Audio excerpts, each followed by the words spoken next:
이스라엘 성지순례를 가면 갈릴리 바다 서북쪽에 가버나움이라는 동네가 있습니다. 그 동네 뒤에 자그마한 동산이 있는데 그 동산이 바로 팔복산입니다. 그 산에 올라가서 남쪽을 내려다보면 푸른 갈릴리 호수가 한눈에 내려다 보이는 아주 좋은 위치에 있습니다. 그 팔복산 위에 아름다운 돔 형식의 교회가 있는데 그 교회를 팔복교회라고 부릅니다. 물론 기념교회입니다. 그 교회 안에 중앙 부분은 돔으로 되어 있고 그 돔 아래에 8개의 벽이 받쳐주고 있습니다. 그런데 그 8개의 벽이 위쪽에는 각 벽마다 창이 있고 그 창 하나하나에 오늘 저희가 교독한 팔복의 말씀이 라틴어로 기록되어 있습니다. 그래서 그 예배당 안에 들어가서 천장을 바라보면 마치 예수님께서 팔복의 말씀을 직접 전하는 것처럼 느끼게 되고 또 예수님께서 말씀해 주신 그 8가지 복 사이에 제 자신이 서 있는 것 같은 느낌도 받게 됩니다. 그래서 그곳에 방문한 사람들은 팔복을 다 받은 것처럼 또 그 팔복의 말씀대로 살겠다고 다짐을 하게 됩니다. 저 역시 그곳에 갔을 때 그런 느낌을 받았었고 그런 다짐을 했었던 기억이 있습니다. 지난 시간에도 말씀드렸듯이 분명 예수님의 말씀해 주신 팔복은 우리 모두가 반드시 받아야 할 거룩한 복입니다. 두말할 필요 없이 그 팔복을 다 받은 사람은 행복한 사람일 것입니다. 그렇다면 어떤 사람이 이런 팔복을 받을 수 있습니까? 첫째는 심령이 가난해야 합니다. 둘째는 애통해야 합니다. 셋째는 온유해야 합니다. 넷째는 의에 줄이고 목말라야 합니다. 그리고 다섯째, 긍휼히 여겨야 하고 마음이 청결해야 하고 화평케 해야 하고 마지막으로 의를 위하여 박해를 받은 자여야 합니다.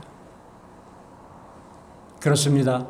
이런 삶을 사는 사람들이 거룩하고 영원한 즐거움의 복을 받을 사람이라고 예수님께서 분명하게 말씀해 주셨습니다. 어떤 신학자는 이 팔복에 대한 예수님의 말씀을 일찍이 야곱이 베델에서 잠을 자다가 꿈 가운데 보았던 하늘을 오르는 사다리와 같다고 얘기했습니다. 이 말은 이 팔복의 사다리를 잘 올라가는 사람이 온전히 하늘나라에 오를 수 있다는 사람이라는 말입니다. 이 말씀의 깊은 의미는 팔복이 하나하나 떨어져 있는 것이 아니라 하나로 연결된 말씀이라는 것입니다.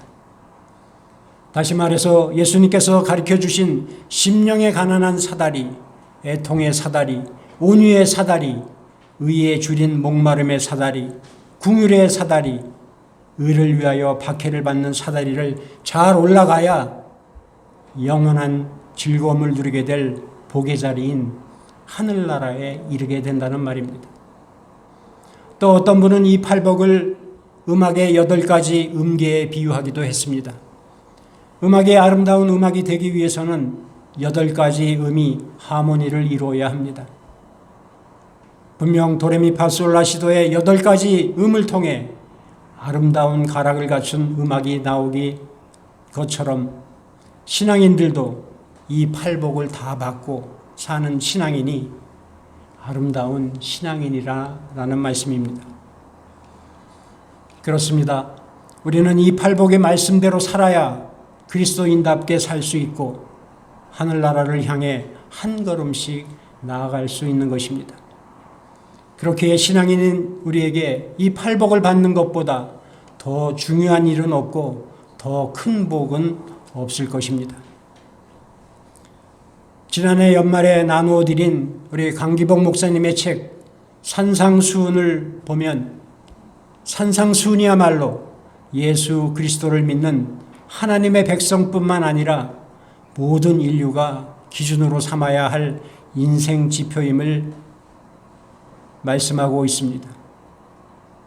또 그 목사님은 그 책을 출판할 수 있도록 권면하신 장로님께서 평생을 이 팔복의 말씀으로 인생의 삶의 지표로 삼고 사셨다고 쓰셨습니다.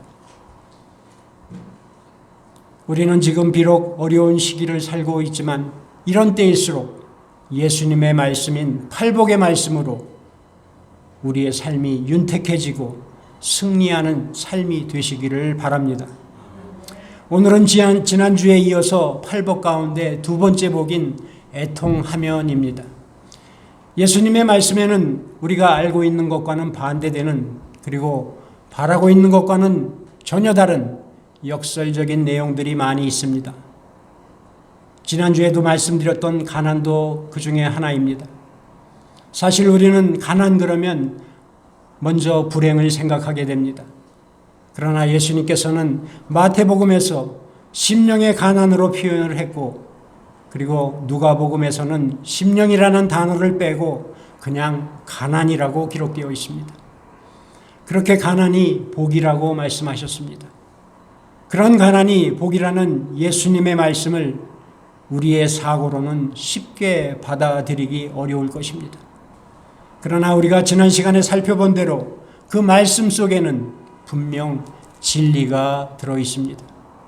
이런 진리를 우리는 역설적인 진리라고 말합니다. 오늘 읽은 말씀도 마찬가지입니다. 애통하는 사람에게 복이 있다는 것입니다. 어떻게 애통하는 것이 복입니까? 사람들은 보편적으로 웃고 사는 것을 복 있게 사는 거라고 말합니다. 반면에 울며 사는 것을 불행하다고 생각을 합니다. 물론 그 생각은 틀린 생각이 아닐 것입니다. 그러나 예수님께서는 그런 사람들의 보편적인 생각과는 다르게 애통하는 자에게 복이 있다고 말씀하고 계십니다. 그렇다면 애통하는 자가 복이 있다는 말씀의 진짜 의미는 무엇입니까? 이 말씀의 의미를 바로 알기 위해 우리는 애통이라는 단어의 뜻을 먼저 파악해야 합니다. 국어사전에 살펴보면 애통이란 단어는 몹시 애달프고 슬픔이라고 되어 있습니다. 어떤 것이 몹시 애달프고 슬픈 것입니까? 우리는 헬라어의 애통을 살펴보면 그 의미를 분명하게 알 수 있습니다. 헬라어로 애통은 펜데오입니다. 이 펜데오라는 단어는 슬픔을 표현하는 단어 중에 가장 큰 슬픔을 의미하는 단어로, 구체적으로 말씀을 드리면 내가 가장 사랑하는 사람이 죽었을 때 갖게 되는 슬픔을 표현할 때 사용하는 단어입니다. 성경에서 이 단어가 쓰여진 예는 창세기 37장을 들 수 있습니다. 거기에 보면 야곱이 사랑했던 아들 요셉이 죽었다는 말을 듣고 자기 옷을 찢고 굵은 배를 허리에 묶고 그리고 오랫동안 애통했다는 내용이 나옵니다. 여기에서 애통으로 번역된 단어가 바로 이 펜데오라는 단어입니다. 그러기에 본문에 나오는 애통하는 자란 보통의 슬픔을 겪고 있는 자를 말하는 것이 아니라 온 마음으로부터 솟아오르는 처절한 슬픔을 말하는 것입니다. 그런데 이 펜데오 애통에도 두 가지의 의미가 있습니다. 먼저는 세속적인 애통입니다. 그리고 영적인 애통입니다.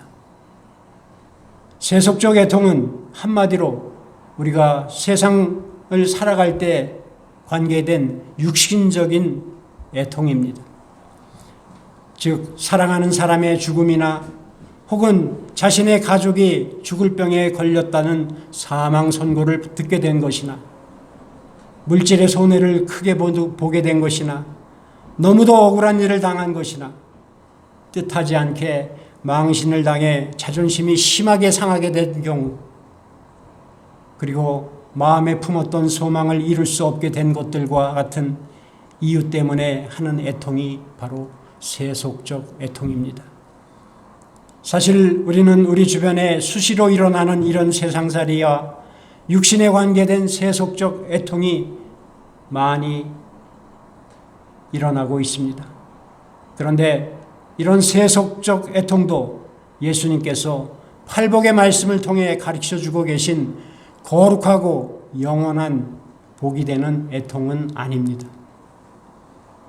만약 그런 애통할 일이 일어났다면 지혜롭게 이를 받아들이시고 그런 일들을 통해 우리에게 주시는 하나님의 섭리를 깨닫게 되시기를 바랍니다. 우리가 잘 아는 철로 역정을 쓴 잔 버녀는 젊었을 때 전쟁터에 나갔다고 합니다. 하루는 보초를 서야 할 임무에 급한 일이 생겨 자기 친한 친구에게 대신 맡기고 볼일을 보고 왔다고 합니다. 그 사이에 자기의 친한 친구는 적군의 저격을 받아 죽게 되었습니다. 그렇게 죽은 친구의 죽음이 너무나도 안타까워서 울고 또 울었다고 합니다.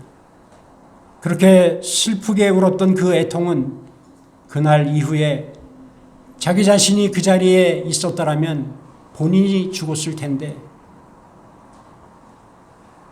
어떻게 해서 그런 일이 일어났는가를 곰곰이 생각하다 보니까 하나님의 깊으신 뜻을 깨닫게 되었고 끝내는 자신이 감당해야 할 하나님의 계획과 목적이 있다는 것을 깨달았다고 합니다. 그래서 그는 그 이후 더욱더 깊이 있는 신앙인으로 그리스도인의 삶을 살았다고 합니다. 이런 것이 어디 잔 번연뿐이겠습니까?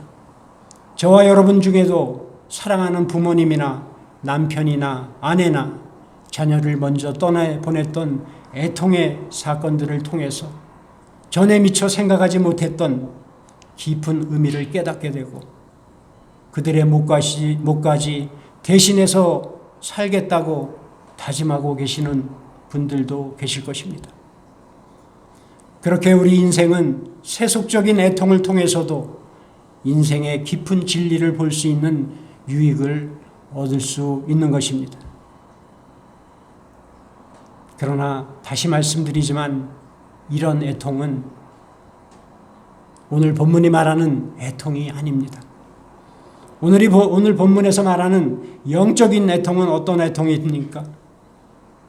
첫째는 자신의 죄에 대해 회개하는 애통입니다. 그리고 자신의 영적인 나약함에 대해 안타까워하는 애통을 말합니다. 그렇습니다. 자신이 지은 죄에 대해 그리고 그 죄의 결과가 영원한 지옥의 영벌이라는 것을 바로 알고 자신의 죄를 용서해 주시며 자신을 천국에 들어갈 수 있게 해주신 유일하신 하나님께 자신의 죄를 회개하고 용서를 구하는 애통이 바로 영적인 애통입니다. 그리고 선을 행하며 거룩하게 살기를 원하고 하나님의 말씀에 순종하며 신실하게 살기를 원하나 그런 마음과는 달리 그렇게 살지 못하는 자신의 영적 나약함에 대해 안타까워하는 애통을 말합니다. 성경에는 이런 애통을 한 믿음의 선조들이 많이 있습니다. 대표적인 인물이 잘 아는 다윗과 사도 바울입니다. 다윗은 자기가 지은 죄에 대해 애통했던 사람이고 사도 바울은 자신의 영적인 나약함에 대하여 애통했던 사람입니다. 다윗은 시편 6편 6절에 이렇게 말합니다. 내가 탄식함으로 피곤하여 밤마다 눈물로 내 침상을 띄우며 내 요를 적시나이다. 자신이 지은 죄에 대하여 깊이 회개하며 애통해 한 것입니다. 그리고 또 사도 바울은 로마서 7장 24절에 오호라 나는 곤고한 사람이로다. 이 사망의 몸에서 누가 나를 건져내랴 라고 외치며 죄와 유혹 앞에서 영적으로 나약해진 자신에 대하여 안타깝게 생각하며 애통해 했습니다. 진정 자신이 지은 죄에 대한 분명한 자각이 있는 사람, 그리고 그 죄가 얼마나 더럽고 무서운 줄 아는 사람만이 자신의 죄에 대하여 애통해야 할 수 있습니다. 그런 애통을 하는 사람은 자신에게 그 죄를 없게 할 아무런 의가 없음을 깨닫게 되고, 그래서 회개를 통하여서 구원의 은혜를 베풀어 주시는 하나님께 용서를 구하게 되고 그렇게 나아가게 됩니다. 그로 인해 이제 너는 나의 자녀다라는 하나님의 말씀을 들으며 구원을 얻게 되는 것입니다. 또한 주님을 죽기까지 따르며 충성하기를 소원하나 그리스도인답게 거룩하게 살기를 소원하나 그 소원과는 달리 충성과 거룩의 길에서 넘어지고 있는 자신을 분명하게 인식하는 사람만이 자신의 영적 나약함에 대하여 애통해 할 수 있는 것입니다. 그런 애통을 하는 사람은 그 모든 나약함을 이기게 하는 그 능력이 하나님께 있음을 깨닫게 되고, 그래서 하나님께서 주시는 그 능력을 얻기 위해 매일매일 기도하게 되는 것입니다. 그로 인해 거룩한 능력이신 성령을 우리가 선물로 받아 죄와 마귀와 유혹과 시험에 싸워서 이기게 되는 것입니다. 그런 까닭에 자신의 죄와 영적인 나약함에 대하여 애통해야 하는 사람만이 복을 받는다고 예수님께서 말씀해 주셨습니다. 바라기는 자기의 죄를 회개하고 영적인 나약함에 대해 애통해야 하는 저와 여러분이 되시기를 바랍니다. 두 번째는 이웃을 위한 사랑의 애통입니다. 이웃을 사랑하는 말씀을 순종하는 사람은 이웃의 아픔과 잘못에 대해서도 사랑하는 마음으로 이웃을 위해 애통해 할 줄 아는 사람입니다. 그래서 위대한 신앙의 선진들이나 존경받는 신앙의 사람들은 모두 다 이웃을 위한 사랑의 마음에서 나오는 애통을 과거에도 해왔고 지금도 하고 있는 것입니다. 그런 이웃을 위해 애통했던 사람은 우리가 잘 아는 눈물의 선지자라고 하는 예레미야입니다. 예레미야는 범죄로 인해 하나님의 심판 아래 놓이게 된 자기 민족들을 바라보며 이렇게 애통해했습니다. 어찌하면 내 머리는 물이 되고 내 눈은 눈물 근원이 될고 죽임을 당한 딸 내 백성을 위하여 주야로 울리로다. 그리고 사도 바울도 에베소 교회 성도들이 연약함을 보일 때마다 그들을 위해 눈물을 흘리며 애통해 했습니다. 그리고 예수님께서도 나사로의 죽음을 보시고 애통해 하시고 그리고 멸망당한 예루살렘 성을 생각하면서 우셨다고 기록되어 있습니다. 그렇습니다. 우리는 진정 안타까운 모습을 보이고 있는 이웃을 위해 애통하며 울 줄 알아야 할 것입니다. 질병으로 인한 고통을 겪고 있는 이웃들이 있습니다. 그리고 가난 속에서 힘들게 인생을 살고 있는 이웃들이 있습니다. 그리고 그 힘듦을 이기지 못하고 절망 가운데 빠져 있는 이웃들이 있습니다. 그리고 이런저런 핍박에 시달리면서 있는 사람들을 위해 우리는 사랑의 마음으로 그들의 마음이, 그들의 아픔이 치유될 수 있도록 애통해 줘야 할 것입니다. 그리고 무엇보다도 교회에는 나오나 신앙의 열매를 맺지 못하고 있는, 그리고 하나님을 아버지라고 부르지 않고 예수님을 나의 구주로 고백하지 않는 주님을 모르는 영혼들을 위하여 우리는 애통해 줘야 할 것입니다. 분명 그런 사랑의 애통은 영적인 애통입니다. 그런 애통을 하는 자에게 행한 대로 갚아주신다고 하나님께서는 말씀해 주셨습니다. 그리고 더욱더 그런 사람을 사랑해 주신다고 하셨습니다. 하나님의 사랑을 받는 인생만큼 큰 복이 어디 있겠습니까?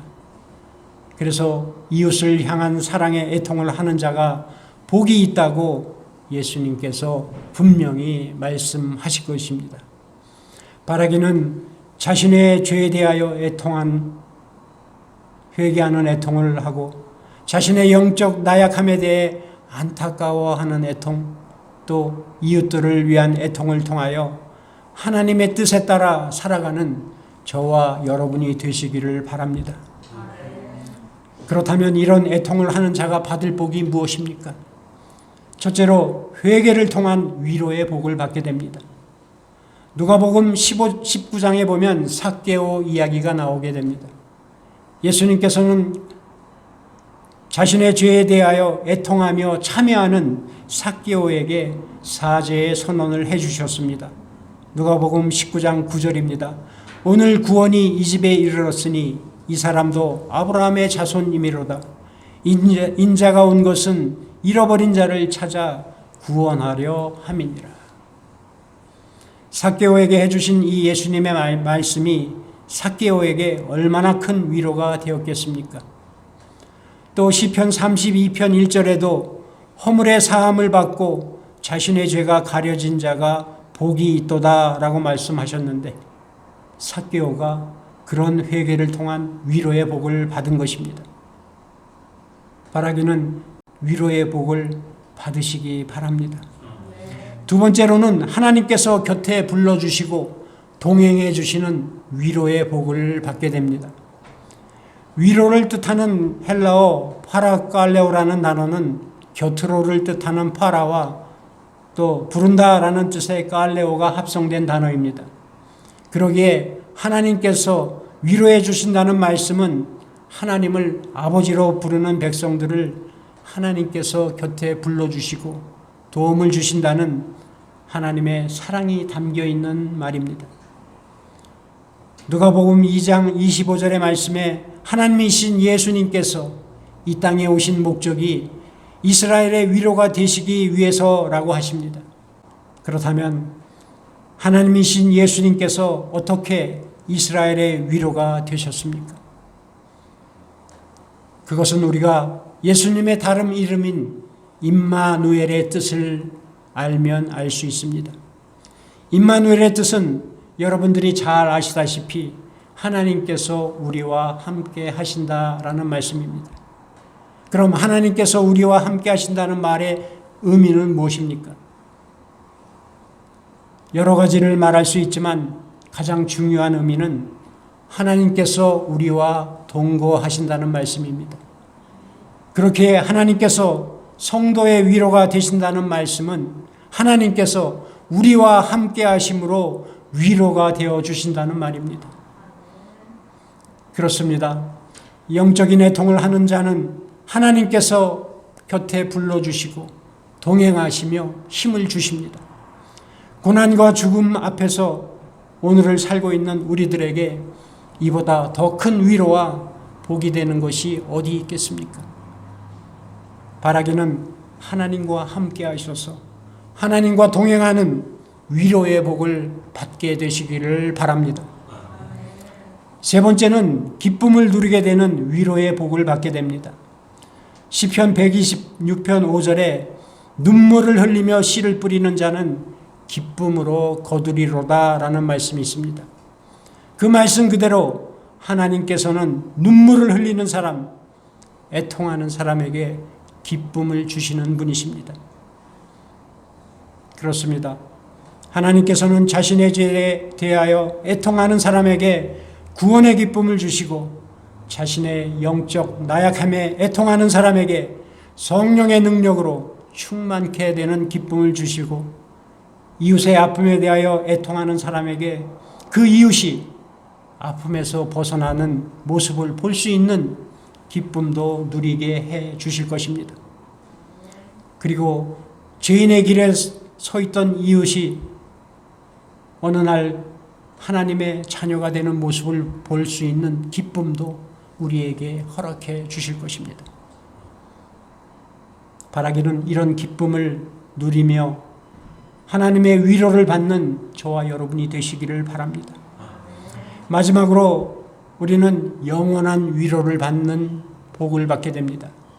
애통하는 자에게 주시는 하나님의 위로는 우리가 이 세상에 사는 동안 받게 됩니다. 그러나 최종적으로 그 위로는 종말의 때에 저 천국에서 받게 됩니다. 천국은 영원한 곳입니다. 그래서 천국에서 받게 될 이 하나님의 위로를 영원한 위로라고 말하는 것입니다. 그래서 요한계시록 21장 3절 4절에 이렇게 말씀합니다. 우리 같이 한번 합독해 보도록 하겠습니다. 시작. 내가 들으니 보좌에서 큰 음성이 나서 이르되 보라 하나님의 장막이 하늘과 함께 있음에 하나님이 그들과 함께 계시리니 그들은 하나님의 백성이 되고 하나님은 친히 그들과 함께 계셔서 모든 눈물을 그 눈에서 닦아주시니 다시는 사망이 없고 애통하는 것이나 곡하는 것이나 아픈 것이 다시 있지 아니하리니 처음 것들이 다 지나갔음이러라. 아멘. 그렇습니다. 영원한 위로라는 말을처럼 천국에는 사망이 없고 애통할 것도 없고 곡할 것도 없고 아픈 것도 없습니다. 그런 하나님의 영원한 위로가 저 천국에서 이 땅에서부터 애통하며 살았던 우리들을 위하여 기다리고 있는 것입니다. 바라기는 오늘 주신 애통하는 자가 복이 있다는 말씀을 잘 기억하셔서 자신의 죄와 영적 나약함에 대하여 그리고 죄 가운데 사는 구원받아야 할 이웃의 모습과 힘들게 인생을 살고 있는 안타까운 이웃의 모습에 대하여 애통해하며 사시는 우리 뉴욕 선교로교회 성도님들 모두가 되시기를 바랍니다. 그래서 하나님께서 주시는 회개를 통한 위로의 복과 하나님께서 곁에 불러주시고 동행해 주시는 위로의 복과 기쁨을 누리는 위로의 복과 천국에서 영원한 위로의 복을 누리시는 저와 여러분이 되시기를 주님의 이름으로 간절히 축원드립니다.